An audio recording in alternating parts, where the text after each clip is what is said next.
Assalamualaikum warahmatullahi wabarakatuh.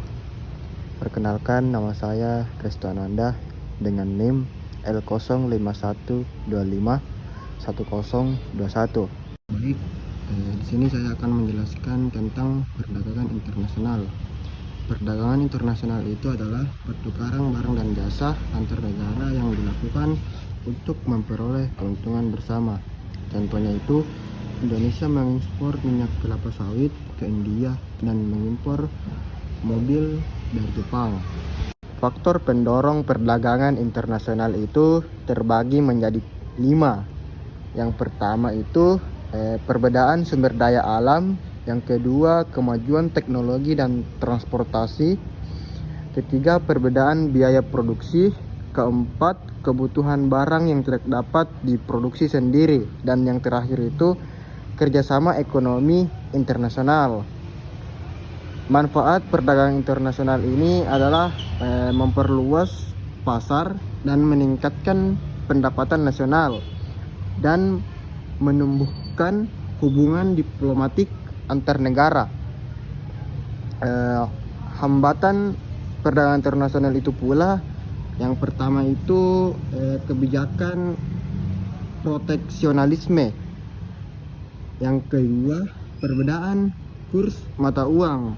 Yang ketiga, ketidakstabilan politik dan ekonomi. Yang keempat, peraturan bea cukai dan birokrasi rumit. Dan yang terakhir itu perbedaan standar kualitas produk. Baik, kita lanjut ke slide berikutnya, itu adalah bentuk-bentuk perdagangan internasional.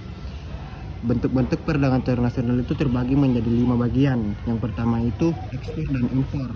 Yang kedua itu barter atau pertukaran barang. Yang ketiga konsinyasi atau penjualan titipan. Yang keempat border trade atau perdagangan lintas batas. Dan yang terakhir itu e-commerce internasional. Baik, kita lanjut ke slide berikutnya, itu tentang neraca perdagangan. Nah, neraca perdagangan itu adalah selisih antara nilai ekspor dan impor suatu negara. Misalnya surplus perdagangan nilai ekspor lebih besar impor, dan defisit perdagangan nilai ekspor itu lebih kecil impor. Contohnya itu, jika kita mengekspor Indonesia dengan nilai harga barangnya itu 250 miliar dan mengimpor dengan harga 200 miliar ke surplus 50 miliar. Nah, dan slide ke berikutnya itu dampak perdagangan internasional. Nah, dampak perdagangan internasional itu ada yang di sini, ada yang positif dan ada yang negatif. Yang positifnya itu meningkatkan pendapatan negara, memperluas lapangan kerja, dan memacu inovasi dan efisiensi. Nah, yang negatifnya itu ketergantungan pada negara lain, persaingan produk lokal, dan ketimpangan ekonomi antar negara.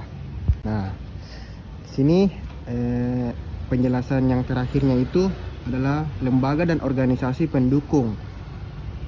Contohnya itu Indonesia mengekspor batu bara, CPO, dan karet ke Tiongkok, mengimpor mesin dan kendaraan dari Jepang, meningkatnya nilai ekspor Indonesia dan memperkuat nilai rupiah. Di sini pengertian lembaga pendukung itu adalah suatu badan atau instansi yang berperan membantu pelaksanaan kegiatan utama dalam suatu bidang, baik secara langsung maupun tidak langsung. Nah, lembaga ini memberikan dukungan berupa kebijaksanaan, pembinaan, pendanaan, atau fasilitas agar kegiatan dapat berjalan dengan baik. Nah, sedangkan organisasi pendukung itu adalah kelompok atau wadah yang terdiri atas individu, atas pihak-pihak yang memiliki tujuan sama untuk membantu memperkuat dan memperlancar pelaksanaan suatu kegiatan atau program tertentu.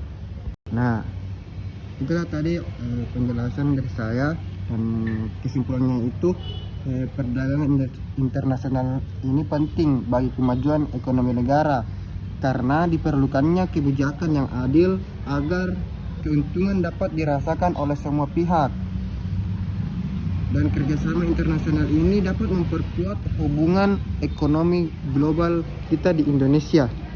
Itulah hasil presentasi saya. Terima kasih.